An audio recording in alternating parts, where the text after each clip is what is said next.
الف لام میم ذلك الكتاب لا ريب فيه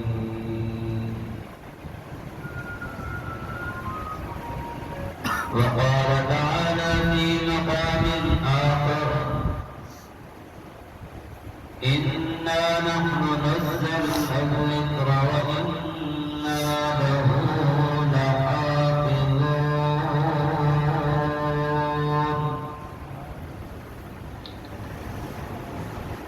صدق الله وصدق رسوله النبي الكريم.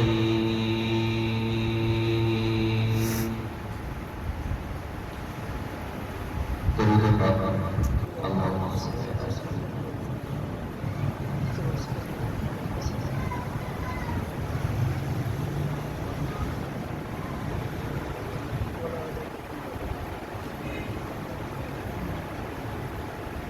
واجب الکرام بزرگوں دوستوں بھائیوں تشریف لانے والی اسلامی ماؤں اور بہنوں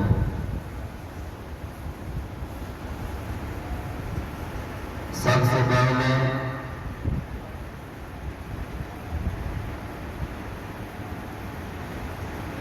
میں اپنے قاری صاحب کے زبان مبارک سے نکلے ہوئے الفاظ کی لاج رکھتے ہوئے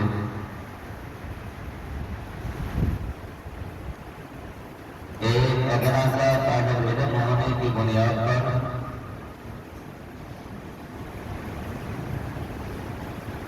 انشاءاللہ العزیز علمی گفتگو کا پہلے حصے میں ضرور کروں گا.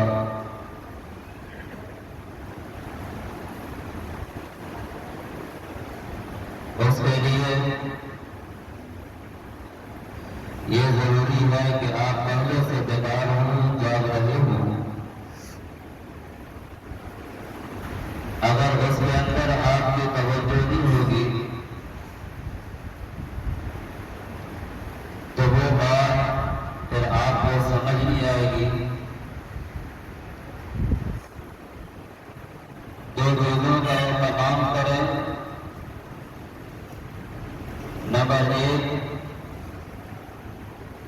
پوری توجہ ویڈیو بنائی ہو دیکھ لو اس طرح بیان کرنے والے کی طرف ہونی چاہیے. کوئی آئے کوئی جائے کوئی بیٹھے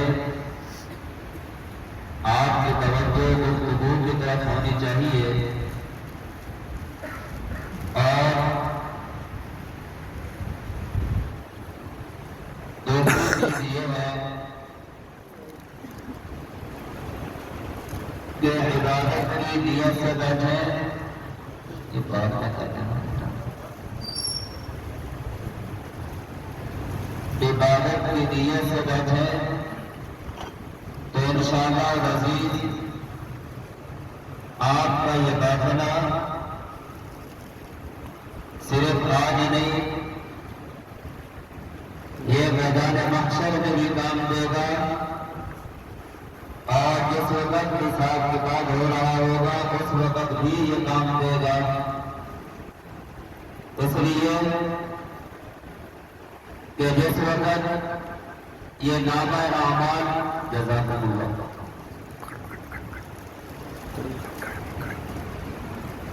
جس وقت یہ نامہ اعمال کھلے گا اس وقت میرے اور آپ کے نامہ اعمال میں جو سال کے اندر کارگزاری ہوگی وہ بھی درج ہوگی. جو مہینوں میں کچھ کیا ہوگا وہ بھی درج ہوگی. صبح سے لے کر شام تک جو اعمال کیے جو قول کے ذریعے فعل کے ذریعے وہ سارے درج ہوں گے. وہیں پر جو جو عمل کیا وہ سارے اعمال درج ہوں گے. آپ خوش نصیب ہیں اور مبارکباد کے مستحق ہیں کہ اللہ رب العزت نے آپ کو اس وقت مسجد میں آنے کی توفیق عطا فرمائی ہے۔ کل قیامت کے دن یہ عشاء کے بعد کا وقت ہوگا، ابھی آپ دائیں بائیں پیر چل کے نظریں اٹھا کر کے دیکھیں، آپ کو کوئی دکان پہ بیٹھا ہوا نظر آئے گا، کوئی آپ کو دوسرے کاموں میں مصروف نظر آئے گا، کوئی چوکوں کی زینت بن کے بیٹھا ہوا ہوگا اور کوئی بستر کے اوپر استراحت آرام کر رہا ہوگا اور کوئی کسی گناہوں کے کاموں میں پڑا ہوا ہوگا۔ اس لیے مجھے بھی اور آپ کو بھی اللہ کا شکر بھی ادا کرنا چاہیے کہ اللہ رب العزت نے اپنا کلام سننے کے لیے، اپنے نبی کی باتیں سننے کے لیے، قرآن کریم کی عظمت کو سننے کے لیے اپنے گھر کے اندر آنے کی جہاں پر توفیق عطا فرمائی ہے، وہیں پر کل جب قیامت کا دن ہوگا، جب اور ایام آئیں گے اور اوقات آئیں گے، وہیں پر یہ ہفتے کا دن بھی آئے گا، اتوار کی رات بھی آئے گی اور یہ لمحات بھی آئیں گے۔ جب یہ لمحات آئیں گے تو اس وقت ہم میں سے جو یہاں پہ موجود ہیں یا مدرسہ خدام القرآن البنات کے اندر میری مائیں اور بہنیں سماعت کر رہی ہیں، ان ہم سب کے نامہ اعمال کے اندر یہ وقت بھی آئے گا۔ جب یہ وقت آئے گا تو اس کے اندر کسی کے نامہ اعمال کے اندر کوئی گناہ نہیں ہوگا، کوئی اور کام نہیں ہوگا، صرف عبادت اور عبادت لکھی ہوئی ہوگی۔ اگر میں اور آپ عبادت کی غرض سے بیٹھیں گے تو انشاءاللہ العزیز یہ میرا اور آپ کا بیٹھنا کل قیامت کے دن نجات کا ذریعہ بنے گا۔ اب میں آ رہا ہوں اپنی گفتگو کی طرف، آپ اگر توجہ کریں گے آپ کو بات سمجھ آئے گی۔ میں نے قرآن کریم کی 2 آیتیں پڑھی ہیں، الف لام میم ذالک الکتاب لا ریب فیہ، الف لام میم، اس کے اندر اللہ تبارک و تعالیٰ نے 3 حروف رکھے ہیں۔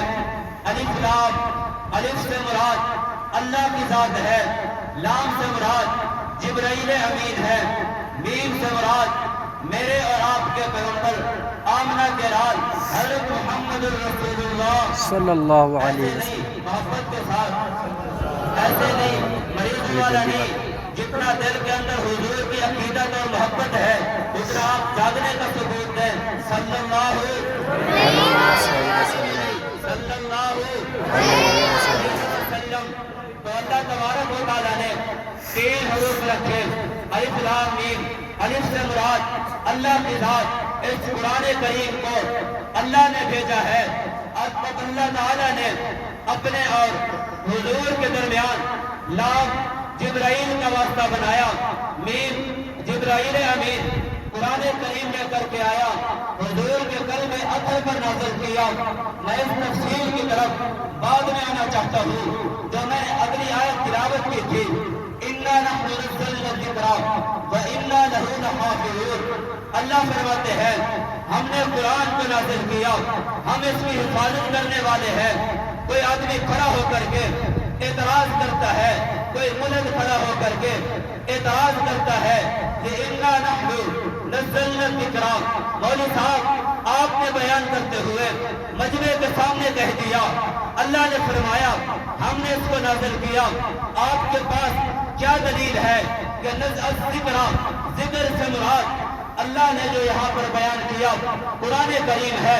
جیسے اللہ نے قرآن کو نازل کیا، اِنَّا نَحْنُ نَزَّلْنَا کے اندر اللہ تبارک و تعالیٰ نے جب یہ نزول کیا ہے، نزول تو تورات کا بھی ہوا ہے، انجیل کا بھی ہوا ہے، زبور کا بھی ہوا ہے، تو پھر آپ کو کیسے پتہ چلا کہ یہاں پر نحن نزلنا کہ اللہ تبارک و تعالیٰ نے جو ذکر کے ذکر فرمایا اس سے مراد قرآن ہے؟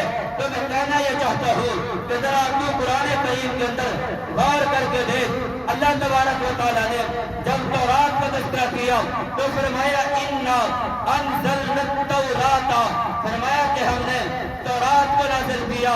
علماء اس بات کو سمجھتے ہیں انزلنا نزلنا سیوں کا فرق ہے۔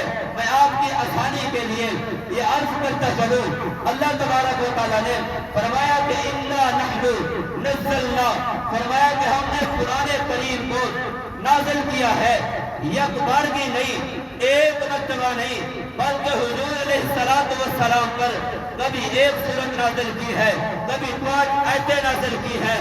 جب وقت کوئی تھا، جتنا ضرورت تھی اتنا قرآن کو نازل کیا۔ 23 سالوں کے اندر اللہ تبارک و تعالیٰ نے 30 پارے نازل کیے ہیں، اور جب پہلی کتابوں کی باری آئی تھی، اللہ تبارک و تعالیٰ نے اس وقت ان کو یک بارگی نازل فرمایا، تو دل کے اندر نازل نہیں فرمایا تھا۔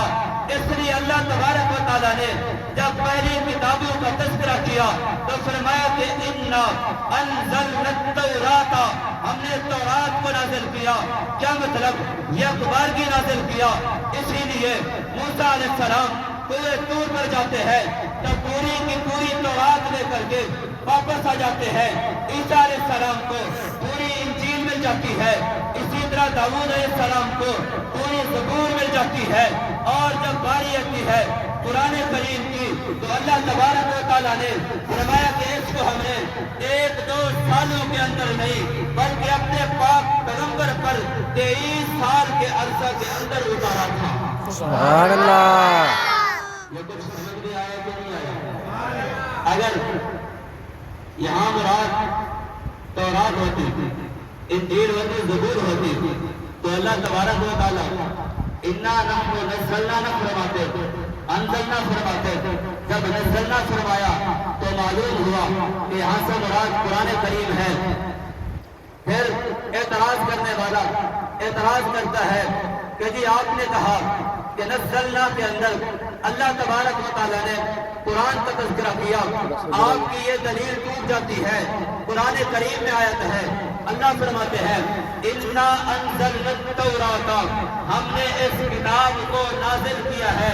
انزلنا جو دلیل وہاں پر دی تھی یہاں پر ہے۔ میں نے کہا بات آپ کی بالکل ٹھیک ہے، جیسے اللہ تبارک و تعالیٰ نے انزلنا التوراۃ فرمایا، اسی طرح انا انزلناہ فی لیلۃ القدر فرمایا۔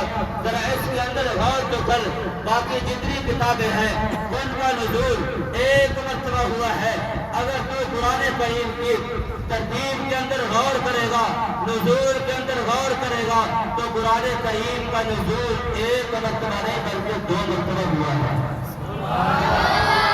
انا انزلناہ، جہاں پر نزلنا آیا وہاں پر اللہ تبارک و تعالیٰ نے قرآن کریم کی ایک ترتیب وہ تھی جو جبرائیل امین سے حضور علیہ السلام کے قلب اطہر پر نزول کی تھی، وہاں پر اللہ تبارک و تعالیٰ نے نزلنا فرمایا۔ اور جہاں تک بات تھی لوح محفوظ سے آسمان دنیا کے اوپر قرآن کریم کے نزول کی، وہاں پر اللہ نے انا انزلناہ فی لیلۃ القدر فرمایا کہ ہم نے جب حضور پر قرآن کے نزول کی باری آئی 23 سال کے عرصے میں اتارا، اور جب لوح محفوظ سے آسمان دنیا کے اوپر اتارا تو اس وقت یک بارگی اتارا۔ پھر وہاں سے آیتوں کی صورت میں، سورتوں کی صورت میں جتنا ضرورت تھی وہ جبرائیل امین لے کر کے آتا رہا۔ جہاں پر نزلنا فرمایا وہ بھی ٹھیک ہے، جہاں انزلنا فرمایا وہ بھی ٹھیک ہے۔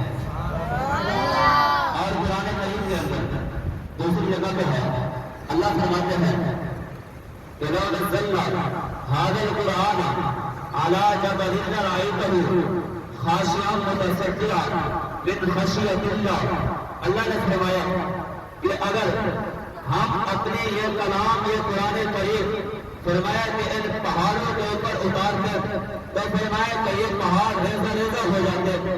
یہ پہاڑ کیا ہوتے؟ ریزہ ریزہ ہو جاتے۔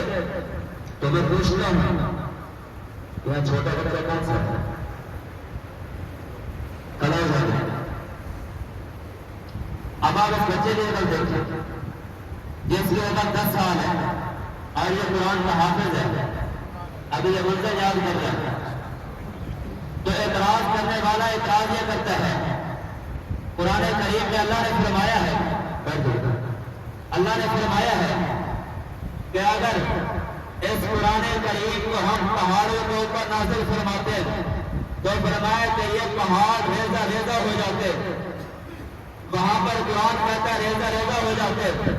یہاں آپ کی معاویہ مسجد میں مدرسہ حفاظ القرآن الکریم کے طالب علم نے، جس کی عمر 10 سال ہے، جس نے پورے 30 پارے اپنے سینے کے اندر محفوظ کیے ہوئے ہیں، یا تو آپ کی یہ بات غلط ہے یا ادھر پھر یہ ہے جو اللہ نے فرمایا ہے۔ پھر بھائی اس طرح کیوں فرما دیا کہ اگر پہاڑوں پر نازل ہوتا تو پہاڑ ریزہ ریزہ ہو جاتے، تو یہاں پر بچے کا سینہ جو ہے وہ چھلنی ہو جاتا، تو اس بچے نے کیسے اٹھا دیا قرآن کو؟ اعتراض بنتا ہے کہ نہیں بنتا؟ اعتراض تو بنتا ہے نا، تو ذرا غور کرتا۔ اللہ تبارک و تعالیٰ نے جو فرمایا اگر ہم اس قرآن کریم کو نازل فرماتے پہاڑوں پر، یہ پہاڑ ریزہ ریزہ ہو جاتے۔ یہ اس وقت تھا جب قرآن کریم کا نزول براہ راست پہاڑوں کے اوپر ہوتا، تو پہاڑ کی جیسے قرآن کا نزول ہوتا تو یہ پہاڑ ریزہ ریزہ ہو جاتے۔ لیکن قرآن کریم کا جو نزول ہوا ہے یہ پہاڑوں پر نہیں ہوا، بلکہ قرآن کریم کا نزول میرے اور آپ کے پیغمبر کے قلب اطہر پر ہوا ہے۔ جب حضور کے قلب اطہر پر ہوا تو حضور علیہ السلام نے اپنے سینے کے اندر محفوظ کیا۔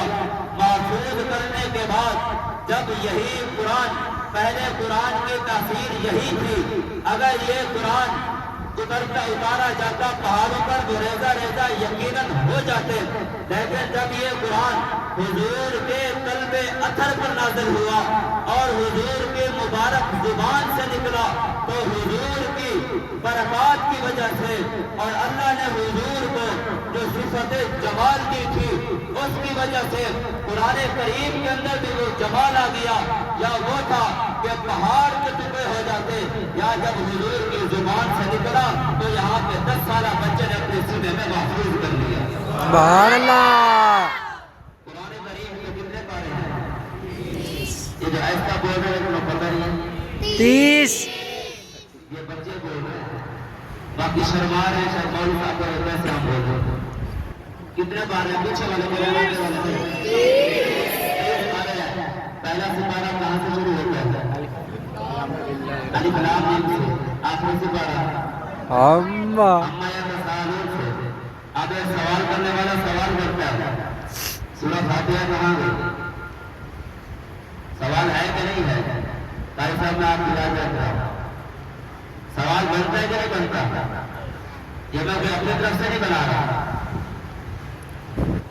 کہ قرآن شروع ہو رہا ہے پہلا پارہ کہاں سے شروع ہو رہا ہے؟ الف لام میم سے۔ آخری پارہ شروع ہو رہا ہے اما یا تساءلون سے، تو سورہ فاتحہ کہاں گئی؟ اما کو گئی۔ تو اب اس کا اعتراض تو ٹھیک ہے، لیکن جب اعتراض کرنے والوں نے اعتراض کیا تو علماء دیوبند کے فرزند دارالعلوم دیوبند کے 40 سالہ معتمد حضرت مولانا قاری محمد طیب صفدر رحمہ اللہ کہہ گئے اللہ ان کی قبر پر کروڑوں رحمت نازل فرمائے، آمین۔ 40 سالہ معتمد انہوں نے اس اعتراض کا جواب دیا، فرمائے کہ دیکھو قرآن کے 30 پارے ہیں، پہلا سپارہ شروع ہو رہا ہے الف لام میم سے، آخری پارہ شروع ہو رہا ہے اما یا تساءلون سے۔ لیکن ذرا یہ تو غور کر قرآن کریم کی صورتیں کتنی ہیں؟ کتنی صورتیں ہیں؟ 114 پڑھنے والے بتا دو۔ 114 114 صورتیں ہیں، تو ان 114 صورتوں میں سورہ فاتحہ ہے کہ نہیں ہے؟ سورہ فاتحہ ہے۔ تو پھر آپ کے سوال کا جواب یہ ہے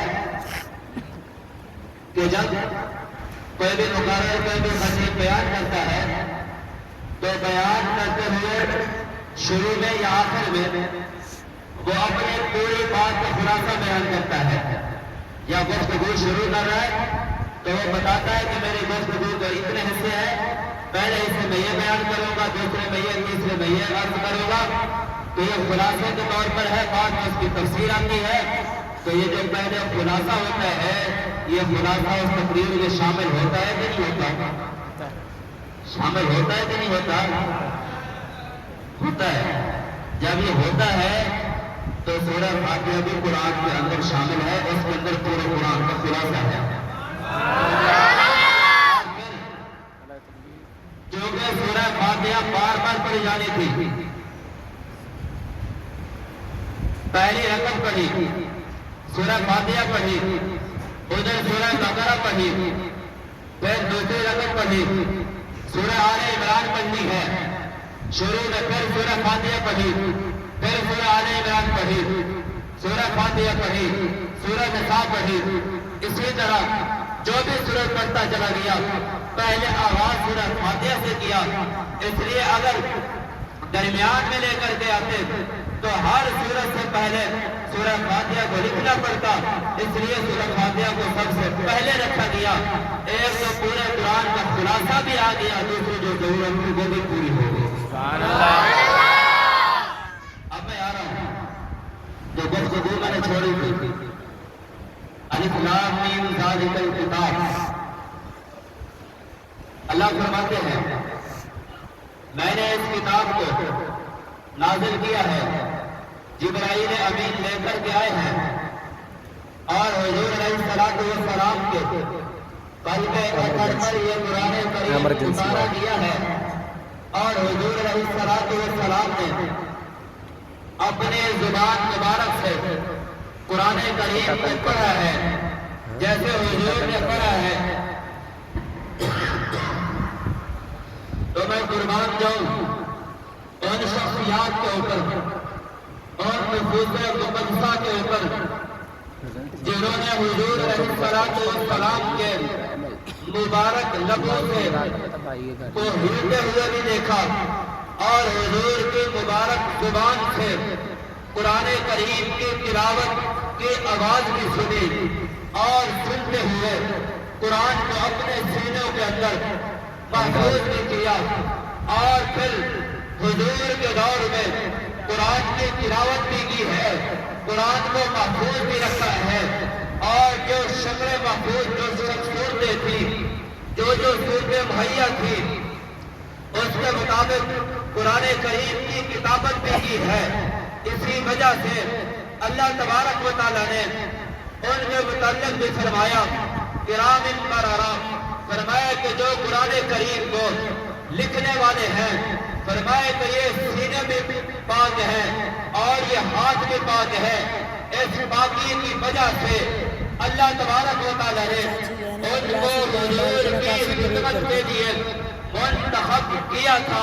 اسی لیے اللہ نے ان کو صحابیت کا شرف عطا فرمایا تھا. یہ وہ پہلی شخصیات ہے جو اولین قرآن کریم کے صحابت بھی ہیں، قرآن کریم کو لینے والے بھی ہیں. اور اللہ تبارک و تعالیٰ نے اس قرآن کریم کی برکت سے، اس قرآن کریم کی برکت سے ان مقدس شخصیات کو وہ مقام نصیب فرمایا ہے. میں ایک پانی کا آپ کے سامنے تذکرہ کرنے چلا ہوں. آپ نے دنیا کے اندر بہت سارے پانیوں کی عظمتیں سنی ہوگی. یہ فلاں پانی بڑا خوبصورت ہے، بڑا ذائقے دار ہے، میٹھا بھی ہے، ٹھنڈا بھی ہے. ہر جگہ پہ جاؤ کوشش ہوتی ہے مجھے میٹھا پانی ملے، مجھے اچھا شربت ملے اور اچھا پانی ملے. اور جس کو میسر آ جائے تو کوشش کرتا ہے. میں بھی دعا کرتا ہوں، آپ بھی دعائیں کرتے ہیں کہ اللہ ہم سب کو آب زمزم پلائے، اس لیے کہ آب زمزم وہ پانی ہے جو جنت میں بھی تمام پانی سے افضل ہے. سبحان اللہ. حضور علیہ السلام کے شق صدر ہوا، معراج کے موقع پر سینہ مبارک چاک کیا گیا تو حضور علیہ السلام کا دل مبارک نکالا گیا. حضور خود فرماتے ہیں جبرائیل امین نے میرے دل کو نکالا، فرمایا کہ جنت سے برتن لائے تھے اس برتن کے اوپر حضور کے دل مبارک کو رکھا ہے. میں آپ سے پوچھتا ہوں کسی آدمی کا دل نکال لیا جائے وہ زندہ رہتا ہے یا مر جاتا ہے؟ وہ مر جاتا ہے. اللہ کے نبی کا معاملہ اور ہے, امتی کا معاملہ اور ہے. یہاں پر اللہ کے نبی فرما رہے ہیں میرا دل مبارک نکالا گیا ہے, اب یہ دل جدا ہو گیا ہے, لیکن اللہ کے نبی پھر بھی حیات ہے اور اپنے آنکھوں سے دل مبارک کو دیکھ رہے ہیں. اسی لیے میرا اور میرے اکابر علماء دیوبند کا عقیدہ یہ ہے کہ حضور علیہ الصلوۃ والسلام اور جمیع انبیاء کرام اپنے اپنے قبروں کے اندر حیات ہیں, اور یہی ہمارا حیات نبی کا عقیدہ ہے, اور اسی پر انشاءاللہ کاربند رہنا ہے. انشاءاللہ عقیدہ ہے کہ نہیں ہے؟ ہے, حضور اپنے قبر کے اندر کیا ہے؟ حیات ہے, جن کا عقیدہ ہے وہ بولیں حیات ہے. زندہ ہے. اسی وجہ سے حضور نے یہ فرمایا کہاں بڑھے گا مچھر, کہ جو آدمی بلکہ خصوصیت بتا دے حضور کی کہ اللہ نے حضور کو یہ خصوصیت عطا فرمائی ہے کہ یہاں پر اگر 15 20 50 آدمی بولے, سارے بولنے لگ جائیں, ایک آدمی سننے والا ہو, اس کو پتہ نہیں چلے گا کون گفتگو کر رہا ہے, کون بول رہا ہے. اللہ نے حضور کو یہ خصوصیت عطا فرمائی تھی کہ حضور علیہ الصلوۃ والسلام کے روض اقدس کے اوپر آج ہزاروں لاکھوں کی تعداد میں لوگ درود پڑھتے ہیں. اللہ تبارک و تعالیٰ نے یہ خصوصیت عطا فرمائی, حضور ان سب کا درود و سلام سنتے بھی ہیں, سب کو پہچانتے بھی ہیں, اور سب کے درود و سلام کا جواب بھی دیتے ہیں. یہ خصوصیت اللہ نے اپنے نبی کو عطا فرمائی تھی. تو حضور علیہ الصلوۃ والسلام فرماتے ہیں سینہ دل مبارک نکالا گیا ہے, فرمایا کہ برتن جنت سے لائے گئے, لیکن اس دل مبارک کو دھونے کے لیے پانی جو لایا گیا وہ آب زمزم لایا گیا. جنت سے نہیں لایا گیا, آب زمزم لایا گیا, اس سے دھویا گیا. یہ تفسیر میں نہیں جاتا تھا, میں آپ کے سامنے یہ پانی تو بڑا عظیم ہے, لیکن اس سے بڑھ کر ایک ایسے پانی کا تذکرہ کرنے چلا ہوں. وہ ایک ایسا پانی ہے جو پانی نہ تو وہ آسمانوں سے گرا ہے اور نہ ہی وہ زمین سے نکلا ہے. عام طور پر یہی دو چیزیں ہوتی ہیں, یا یہ پانی زمین سے نکلتا ہے یا آسمانوں سے گرتا ہے. لیکن میں قربان جاؤں ان صحابہ کرام کے مقام کے اوپر کہ اللہ نے ان کو کتنا عظیم مقام عطا فرمایا تھا کہ ان کو اللہ تبارک و تعالیٰ نے وہ پانی پلایا تھا. ایک مرتبہ ایک قافلہ چلتا ہے, راستے میں گئے, پانی ختم ہو گیا, حضور کے پاس آئے کہ پانی نہیں ہے, جانور مرنے کے قریب ہے اور ہم نے وضو بھی کرنا ہے, پانی بھی پینا ہے, مجبور ہے, پانی کے آثار نہیں ہے. حضور علیہ الصلوۃ والسلام نے فرمایا کہ وہ جو مشک لائے تھے اس کے اندر دیکھو کوئی قطرے پانی کو تو نہیں ہے. بتایا گیا, اس مشک کو نچوڑا گیا, چند قطرے پانی کے نکلے پیالے کے اندر. حضور علیہ الصلوۃ والسلام نے اس پیالے کے اندر اپنی انگلیاں مبارک رکھی ہے. کتابوں کے اندر لکھا ہے جیسے حضور نے اپنی انگلیاں مبارک رکھی ہے, اس پیالے سے پانی کے فوارے چھوٹ پڑے تھے. سبحان اللہ. اور یہ جو پانی تھا وہ صحابہ کرام نے پیا تھا اور ان کی سواریوں نے پیا تھا, اور یہ وہ پانی تھا کاری کو اشارہ کرنا, نہ ان سے پہلے کسی کو کاری کو اشارہ کرنا سائڈ بعد میں کسی کو میسر آئے گا کہ اللہ کے نبی کی انگلیوں سے پانی نکلا, انگلیوں سے پانی نکلا. صحابہ نے وہ پانی پیا تو اللہ تبارک و تعالیٰ نے ان کو یہ ساری برکات جو دی تھی یہ قرآن کی برکت سے دی تھی. آج میرے پاس اور آپ کے پاس یہ قرآن کریم ہے جو لا ریب بھی ہے, جس کے اندر کوئی شک نہیں ہے, جس کو اگر آپ زبانی پڑھیں گے تب بھی اجر ملے گا. الف لام میم پڑھا, آپ کو الف پڑھا 10 نیکیاں مل گئی، 10 گناہ معاف ہو گئے، 10 درجات بلند ہو گئے۔ لام پڑھا، میم پڑھا، اسی طرح ایک ایک حرف کے اوپر 10 مدنی ہو نیکیاں رہی ہے ملتی چلی گئی، 10 گناہ معاف ہوتے چلے گئے، 10 درجات بلند ہوتے چلے گئے۔ پورا قرآن پڑھے گا، خربوں کی صورت میں تیرے نامہ اعمال میں نیکیاں لکھی جائیں گی، اور جیسے تو قرآن کو پڑھے گا، قرآن کی برکت سے اللہ تبارک و تعالیٰ تیرے دنیا کے کام بھی آسان کر دے گا، تیری دنیا کی مشکلات بھی اللہ دور کر دے گا، اور تیری آخرت کی پریشانیاں بھی اللہ دور کر دے گا۔ اور آج اگر کوئی مشکلات پیش آتی ہے تو تاریخ دیکھا کر قرآن کہتا ہے الف لام میم احسب الناس ان یترکوا ان یقولوا آمنا وهم لا یفتنون۔ تم نے کیا گمان کر لیا ہم نے کلمہ پڑھ لیا ہمارے اوپر کوئی آزمائش نہیں آئے گی، کوئی مشکلات نہیں آئیں گی؟ فرمایا کہ پہلے وَلَقَدْ فَتَنَّا الَّذِينَ مِن قَبْلِهِمْ، جو آپ سے پہلے لوگ گزرے ہیں ان کے اوپر بھی آزمائشیں آئی تھی، ان کے اوپر بھی مشکلات آئی تھی۔ یہی وجہ ہے جب تاریخ کو دیکھا جاتا ہے تو انبیاء کرام کے اوپر بھی مشکلات آئی ہے، اور میرے پاک پیغمبر پر بھی مشکلات آئی ہے۔ حضور علیہ السلام سے ایک مرتبہ میری اور آپ کی ماں ام المومنین امی عائشہ صدیقہ رضی اللہ تعالیٰ عنہ نے پوچھا کہ حضور آپ کو بھی کیا تکلیف پہنچائی گئی ہے؟ حضور علیہ السلام نے فرمایا بلکہ امی نے جو تذکرہ کیا، حضور اللہ تبارک و تعالیٰ کے پہلے جو انبیاء تھے ان کے اوپر بڑی مصیبتیں آئی تھی، مشکلات آئی تھی۔ حضور نے فرمایا ان کے اوپر ضرور مشکلات آئی تھی، لیکن فرمایا کہ عائشہ ان کی ساری مشکلات کو، سارے کے سارے امتحانوں کو، آزمائشوں کو، تمام انبیاء کی آزمائشوں کو جمع کر لیا جائے، فرمایا کہ میں اکیلے محمد کی آزمائشوں کو جمع کر لیا جائے تو ان سب کے مقابلے میں میرے اوپر آزمائشیں سب سے زیادہ آئی ہیں۔ یہاں پر ایک سوال ہوتا ہے، حضور علیہ السلام سے پہلے بہت سارے انبیاء ہیں، ایسا بھی ہوا ہے کہ ایک نبی کا آرے سے جسم کو 2 ٹکڑے کر دیے گئے، ایسا بھی ہوا ہے لوہے کی کنگھیوں کو گرم کر کے نبی کے جسم پر پھیرا دیا ہے۔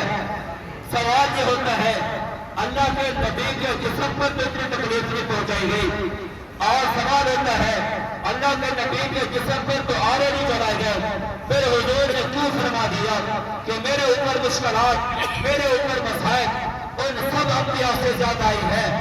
وجہ یہ ہے کہ حضور علیہ السلام سے پہلے جتنے انبیاء ہیں ان کی امت کے اوپر، ان کے ایمان لانے والوں کے اوپر اتنی مشکلات نہیں آئی جتنی مشکلات حضور نے دیکھی ہے، حضور کے صحابہ نے دیکھی ہے، اور حضور نے اپنے جان نثاروں کے اوپر جو آزمائشیں آئی تھی، مشکلات آئی تھی، ان کا سامنا کیا ہے، ان کو دیکھا ہے، اور اپنے جان نثاروں کی تکالیف کو دیکھتے ہوئے جو حضور کو صدمات پہنچے ہیں وہ صدمے باقی انبیاء کو نہیں پہنچے تھے۔ آپ ذرا قرآن کریم پڑھ کر کے دیکھیں کہ قرآن کریم میں یہ بتاتا ہے، اور اسلامی تاریخ کی روایات یہ بتاتی ہے کہ اسی قرآن کریم کو پڑھنے کی بداش میں حضرت سمیہ کے جسم کو 2 ٹکڑے کر دیے جاتے ہیں۔ قرآن کریم پڑھنے کی وجہ سے حضرت خبیب کو سولی میں لٹکایا جاتا ہے۔ قرآن کریم کو پڑھنے کی وجہ سے حضور کے سگے چچا سید الشہداء حضرت حمزہ رضی اللہ تعالیٰ عنہ کے جسم کے ٹکڑے کر دیے جاتے ہیں۔ اسی طرح قرآن کریم کو پڑھنے کی وجہ سے حضرت زنیرہ کی آنکھیں نکال دی جاتی ہیں، رات کو سوتی ہیں، دشمنوں نے آنکھیں نکال لی، ابھی اللہ سے دعا کر رہی ہے اللہ صبح کو اٹھو گے، لوگ تانے ماریں گے، مشرک تانے ماریں گے، کافر تانے ماریں گے، کوئی کہے گا ہمارے لاکھ کی وجہ سے اس کی آنکھوں کی بینائی چلی گئی ہے، کوئی کہے گا اناج کی وجہ سے اس کی بینائی چلی گئی ہے، یہ آنکھوں سے نبینہ ہو چکی ہے۔ اللہ میں آپ پر ایمان لانے والی ہوں، آپ کی کلام قرآن کریم کو پڑھنے والی ہوں۔ اللہ میں آپ سے ان آنکھوں کی بھیک مانگتی ہوں۔ تاریخ کی کتابوں میں، سیرت کی کتابوں میں لکھا ہے، رات کو سوتی ہے جیسے صبح کو اٹھتی ہے، اللہ نے ان کی آنکھوں کی بینائی کو واپس لوٹا دیا تھا۔ سبحان اللہ۔ تو قرآن کریم کو جب پڑھیں گے تو انشاءاللہ مشکلات دور ہوگی، اور جب آدمی قرآن کریم پڑھتا ہے تو اس کے اندر لطف بھی عجیب ہوتا ہے۔ آپ فضائل اعمال پڑھتے ہیں، سیدنا علی المرتضیٰ رضی اللہ تعالیٰ عنہ جسم کے اوپر تیر لگ گیا، اب جراح آ گیا تیر کو نکالنے کے لیے، فرمایا کہ تیر نہ نکالو، مجھے تکلیف ہو رہی ہے۔ ان کو قریب نہیں آنے دیا، وہ دور جا کر کے بیٹھ گیا۔ اب سارے صحابہ دوسرے پریشان کہ تیر کو کس طرح جسم سے نکالا جائے۔ اس جراح کو بتانے والے نے بتایا، تھوڑی دیر ٹھہر جاؤ، نماز کا وقت ہونے والا ہے، یہ نماز کے لیے کھڑے ہوں گے۔ سیدنا علی المرتضیٰ رضی اللہ تعالیٰ عنہ نماز کے لیے کھڑے ہوتے ہیں اور نماز کے اندر قرآن کی تلاوت کرتے ہیں۔ جب قرآن کریم کی تلاوت کرتے ہیں، کنیکشن رب کے ساتھ ملتا ہے، رب کا کلام پڑھ رہے ہیں، جراح کو ملایا گیا۔ اب آؤ سیدنا علی المرتضیٰ رضی اللہ تعالیٰ عنہ کے اوپر قرآن کی زبان کے اوپر کلام ہے، اللہ کا کلام پڑھ رہے ہیں، قرآن پڑھ رہے ہیں، تلاوت کر رہے ہیں۔ وہ آئے، انہوں نے آ کر کے تیر نکال لیا۔ سیدنا علی المرتضیٰ رضی اللہ تعالیٰ عنہ کو پتہ تک نہ چلا، نماز مکمل ہو گئی۔ جیسے سلام پھیرا، ساتھیوں نے بتایا کہ آپ کے جسم سے تیر نکال لیا گیا۔ فرمایا کہ مجھے محسوس بھی نہیں ہوا کہ تیر نکال لیا گیا۔ کیوں؟ اس لیے کہ میں اللہ کا کلام پڑھ رہا تھا، اتنا مجھے لطف آ رہا تھا، اس نے تیر نکالا، مجھے کوئی تکلیف بھی نہیں ہوئی۔ آپ کہیں گے کہ ہم کمزور ایمان والے ہیں، وہ تو صحابہ تھے، وہ تو شیر خدا تھے، اور آج 15ویں صدی ہے، ہم کیسے برداشت کر سکتے ہیں؟ ہمارے سامنے بھی واقعات ہیں، ابھی زیادہ دن نہیں گزرے، فلسطین کے اندر فرشتوں نے جو بمباری کی ہے، وہاں پر ایک حافظ قرآن ایک بچے کو جب آپریشن کیا جا رہا تھا، ان کے پاس جب آپریشن کیا جا رہا تھا انجیکشن نہیں تھے سن کرنے کے لیے، تو اس بچے نے کہا کہ تم ابھی ذرا ٹھہر جاؤ، میں قرآن کریم پڑھنا شروع کرتا ہوں، پھر میرا آپریشن کرنا۔ انہوں نے آپریشن بھی کیا، ساتھ ویڈیو بھی بنائی، اور تاکہ اس وجہ سے 15ویں صدی کے مسلمانوں کو بھی پتہ چل جائے جو جذبات صحابہ کے دور میں تھے وہ آج 15 صدیاں گزر رہی ہیں، آج بھی موجود ہے۔ قرآن کریم کی تاثیر جو صحابہ کے دور میں تھی وہ آج بھی ہے۔ ادھر سے ڈاکٹر نے آپریشن شروع کر دیا، ادھر سے بچے کی زبان پر قرآن کریم جاری تھا، وہ بچہ رویا نہیں ہے، بلکا نہیں ہے۔ اس ڈاکٹر نے اس کا آپریشن مکمل کیا اور بچے کی زبان پر تب بھی اللہ کا کلام جاری تھا۔ اس لیے قرآن کریم کی ہم تلاوت کریں اور قرآن کریم کو صحیح مخارج کے ساتھ تلفظ کے ساتھ پڑھیں۔ اپنے بچوں کو بچیوں کو مدرسے بھیجے، قرآن کریم کی تعلیم دیں، انشاءاللہ یہ تعلیم دنیا میں بھی کام آئے گی، آخرت میں بھی کام آئے گی۔ گھروں کے اندر جتنی میری ماں بہنیں یہاں پر سماعت کر رہی ہیں، جب بھی آپ اپنے بچوں کو دودھ پلائیں تو اس وقت دوسروں کو غیبت کی بجائے، دوسری باتیں کرنے کی بجائے تمہاری زبان پر قرآن کریم ہونا چاہیے۔ جب تمہاری زبان پر قرآن کریم ہوگا، جیسے آپ کا بچہ آپ کی ابھی گود میں ہوگا، اس کو سورہ فاتحہ بھی یاد ہو جائے گی، جو آپ تلاوت کرتی رہیں گی قرآن کریم کی باتیں آپ کو بچپن میں یاد ہو جائے گی۔ ایسے بھی ہوا ہے، ایسے بھی ہوا ہے، مائیں بچوں کو لے کر کے گئی ہے استادوں کے پاس کہ میرے بچے کو پڑھاؤ، انہوں نے پڑھانا شروع کیا، بچے کو کہا سنانا شروع کرو، انہوں نے پڑھنا شروع کر دیا، پڑھتا چلا جا رہا ہے، پڑھتا چلا جا رہا ہے۔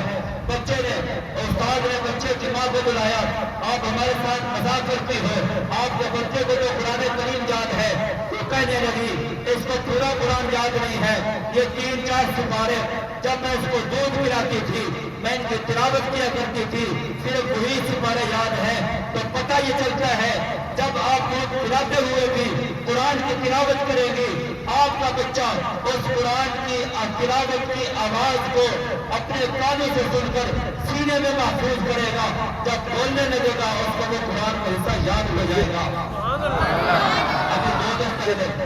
ابھی دو دن پہلے حضرت شیخ بتا رہے تھے کہ خان گڑھ کے اندر ایک بچہ 5.5 سال کی بچی نے 5.5 سال کی بچی نے 29 دنوں کے اندر پورا قرآن کریم ناظرین مکمل کیا ہے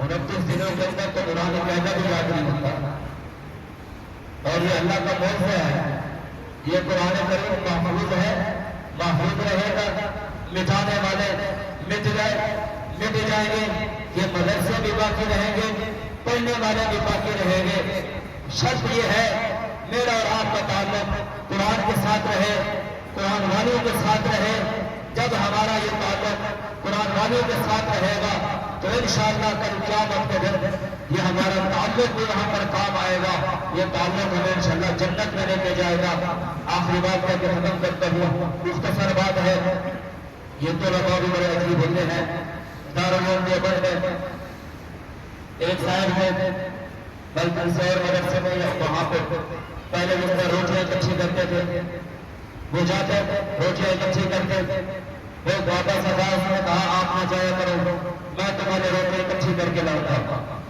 اب وہ لے کے آتا وہ بوڑھا صاحب روٹیاں اکٹھی کرتا پیچھے کمر کے لال کے رکھ کے آ جاتا دے دیتا ایک دن بارش کی وہ بابا کی بارش میں بھیگے ہوئے آ رہے تو یہ جو بچے تھے کالے بلند تھے ایک دوسرے کو کہنے لگے دیکھو یہ ہمارا جانور آ رہا ہے گدے کا نام دیا دیکھو یہ ہمارا جانور کیسے ہماری روٹیاں لا رہا ہے اس بابے نے سن لیا اور غصے ہو گیا ناراض ہو گیا اس نے بابے کل سے روٹیاں خود لینے جانا میں نے کوئی نہیں جانا ایک تمہاری روٹیاں اکٹھی کر کے پوری طرح مجھے جانور بھی کرتے ہو جب تک خود اکٹھی کرنا پتا چلے 3-4 دن گزرے اور بابا جی صبح آئے تو لگا بنتا بھی آج کے بعد بند نہیں جانا میں جو روٹیاں اکٹھے کرنا تو انہوں نے پوچھا پہلے تو آپ ناراض ہو کر گئے تھے اب خیریت ہے کیا وجہ بنی ہے آپ کا کوئی جذبہ پیدا ہو گیا تو وہ کہنے لگے بات یہ ہے میں سویا ہوا تھا تو نیند کے اندر کیا دیکھتا ہوں میدان محشر ہے اور سوال و جواب ہو رہے ہیں تو یہاں سے تو ادا کو دیکھا سارے کے ساروں کو داخلہ مل جاتے جنت میں جا رہے ہیں اور میں کنارے میں کھڑا ہوں تو ان سب کو لگا نے کہا وہی نام لیا جو جانور کا لیا تھا کہ جی اپنے اس بندے کو بھی ساتھ لے چلو فرمایا کہ مجھے ساتھ لے کے چلے گئے اس نے فرمایا مجھے جو کچھ بھی کہو میں تمہاری روٹیاں لے کے آؤں گا تو جو قرآن سے محبت کرتا ہے بھائی انشاءاللہ اللہ تبارک و تعالیٰ کل قیامت کے دن اس کا حشر بھی قرآن والوں کے ساتھ کرے گا تو اللہ تبارک و تعالیٰ ہمیں قرآن کے ساتھ عقیدت اور محبت نصیب فرمائے قرآن کریم کی تلاوت کرنے کی توفیق عطا فرمائے وآخر دعوانا الحمدللہ رب العالمین